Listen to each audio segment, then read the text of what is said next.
A long time ago, in the village called Mbato, there lived a fat woman who was a cook.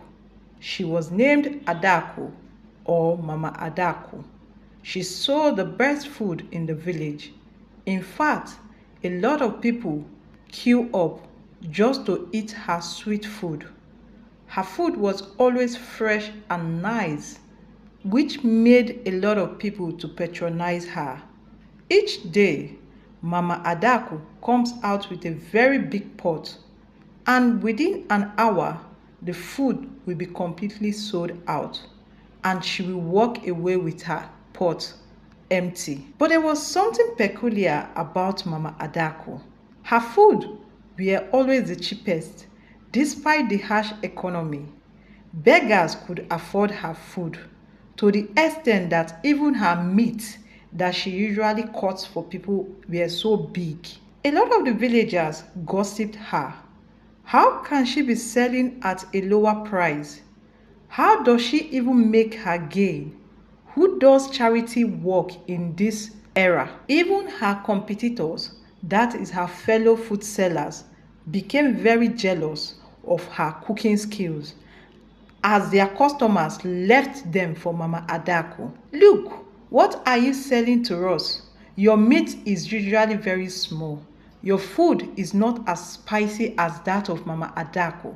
We are moving to Mama Adaku's place. The competitors kept on wondering and trying to figure out the mystery behind Mama Adaku's food and its cheap cost. But they couldn't figure it out, and they were so disappointed that their customers had all gone to Mama Adaku's place. In fact, they only get to sell after Mama Adaku's meal has finished. And the villagers do not have any other choice than to patronize the other food vendors. Something else was happening in the village. Every weekend, a child goes missing. And no matter how hard they try to find the little child, they won't be able to find the missing person, thereby leaving the parents of the missing child crying, distraught, confused, and in mourning state. Nobody could puzzle out everything, or rather put the puzzle together. The villagers couldn't accuse anybody because in that village called Mbato, there was love which governed all of them. They loved themselves so much that they couldn't even hurt one another. Anytime the villagers are eating, they were always talking about the missing child. But Mama Adaku will never say anything, not even showing any sort of empathy. In fact, Mama Adaku was not only fat and huge, she had a very scary feature.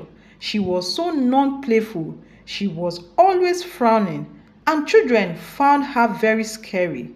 They were afraid to even buy food from her or even go close to her. Whenever little boys play on the field close to her spot, and maybe the ball mistakenly plunged into Mama Adaku's spot, she gets really upset.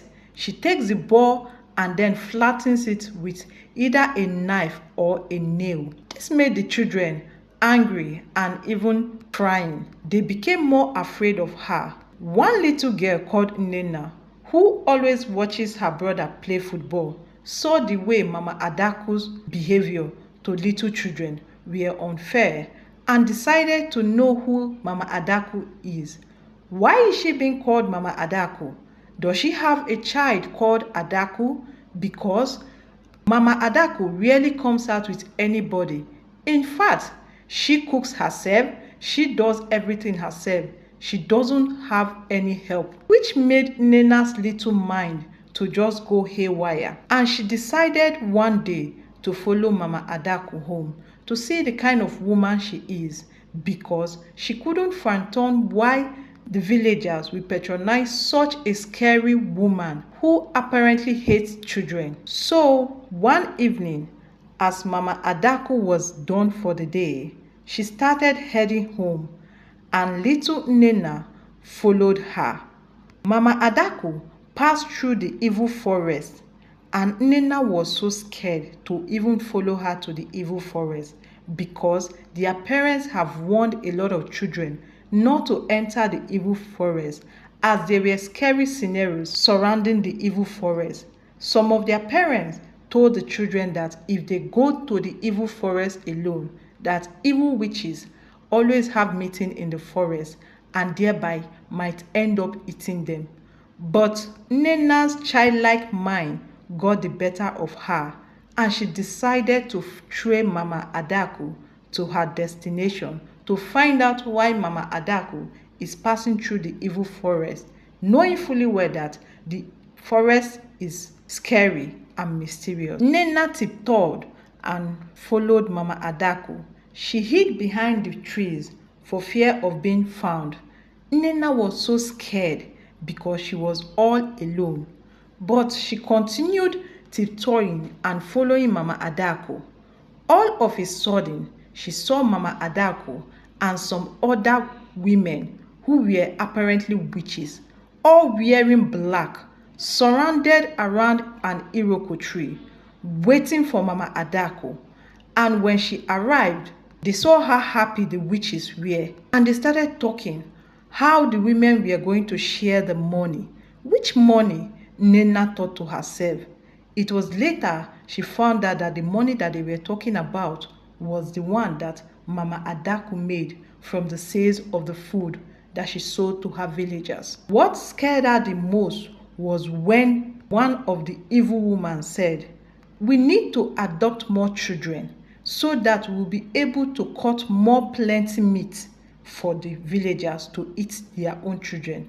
Nena was so shocked to hear this.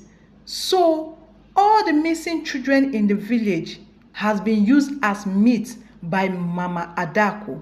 No wonder all her meat were so big, and the villagers who didn't even ask questions were busy eating their children. How did it happen?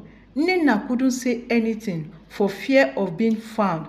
And after a while, when she couldn't even take it anymore, she screamed and took a step backward, and Nena started running outside the evil forest. But because Mama Adaku and the other witches were elderly, they couldn't chase her because they tried to match her pace. But little Nena was faster and full of energy. She ran as fast as her little leg could carry it. She ran back to the village, panting, and went home. When she went home, she told her parents what she saw. Initially, her parents did not believe her, but when they saw how serious she was, they told Nena, "We can't hear this alone. We are going to take you to the king of the village. There you will explain to him what you saw." And they took little Nena to the village. There, Nena told the king what her eyes saw and how she followed Mama Adaku to the evil forest, where she met Mama Adaku and some old women who were talking about how they were going to adopt more children. I even saw clothes, familiar clothes of children who have been missing in this community. The king looked at Nena and saw the seriousness in her.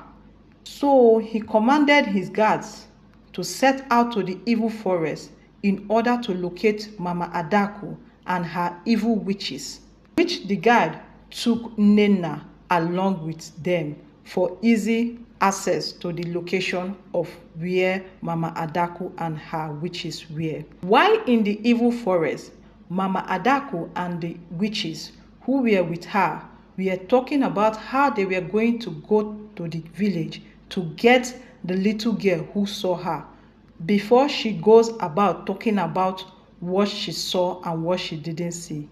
Immediately, the guards and Nena stormed their hiding place, gaggled all of them, and brought them to the king's palace, where Mama Adaku confessed all her evil deeds to the king, and the witches were asking the king forgiveness. The king was shocked to find out that Mama Adaku sold children as meat to his villagers.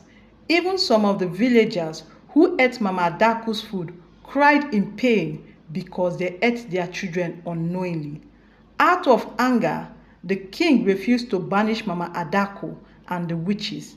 Instead, he ordered the guards to stone Mama Adako and the other witches to death. In fact, after that, he called Nnenna to his palace, thanked Nnenna and rewarded her for her good work, but warned her never to take such a risk again, that it might not end well for her, which Nnenna agreed. The parents of the missing children were all in tears, crying and mourning because they will never see their children again. Moral lesson of this beautiful story is always try to find out the source of something. When you see that something is very cheap, you should ask questions because it might be stolen. And also have the bravery of young Nnenna, who with her bravery was able to save the whole village at large. And for food vendors, no matter how expensive food is in the market, never exchange animal meat for human meat because it is an abomination.